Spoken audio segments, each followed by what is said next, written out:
Political activist Vanessa Kissoon responds to Aubrey Norton's statement on allegations of sexual misconduct. Here is more on that report. Good afternoon, everyone.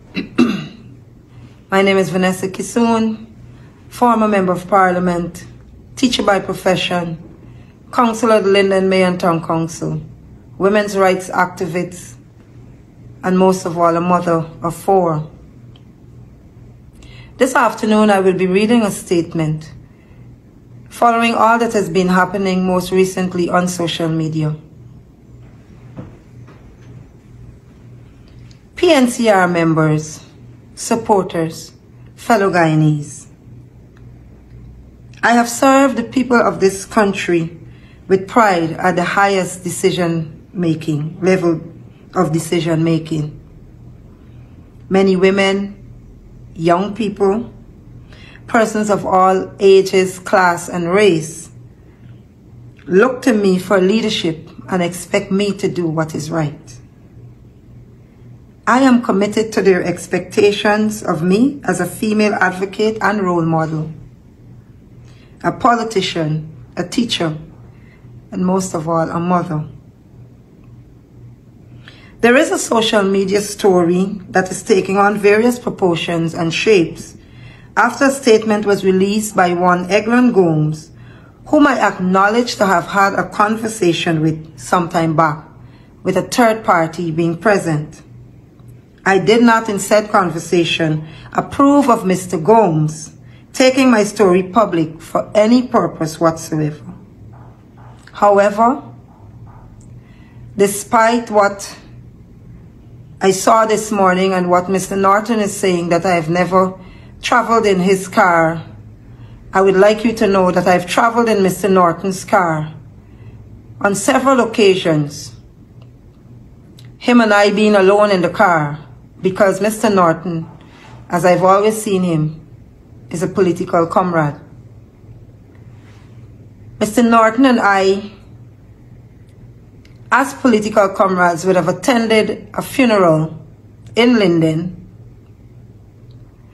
and after the funeral service and we were leaving the Christianburg Cemetery, Mr. Norton offered me a ride home. I did not refuse because this is a comrade. However, while we were on our journey, Mr. Norton suddenly stopped the car and I heard the locks. As you know, when a car is locked, it clicks. He then looked at me. I was in the passenger seat, he's the driver. And he showed me his gun in his foot. And he said, this is where he normally carries his gun. And then he further said to me, if I put this gun to your head and rape you, what would you do? I froze because I became very fearful for my life. I was speechless.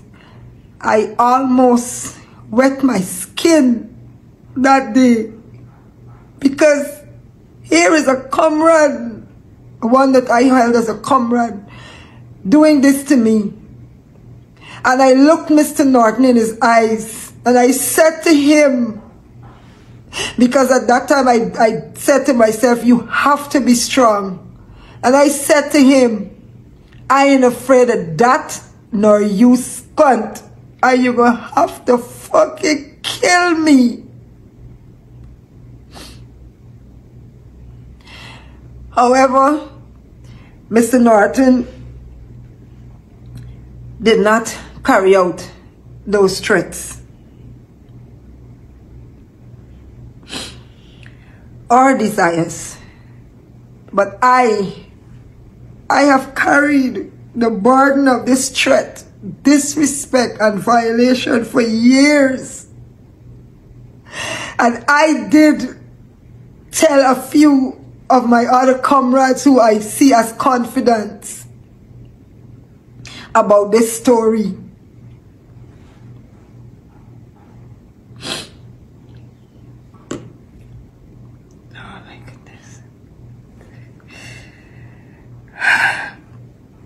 I want to say at this time, Mr. Norton has never been anything to me but a political comrade. Since my story has gone public without me initiating it, as it was my right, I state that that was wrong, regardless of the motive. Being forced to deal with this publicly as a result of actions of another hurts. I can only say to those who, like me, are victims, take control of your experiences before others do so for you.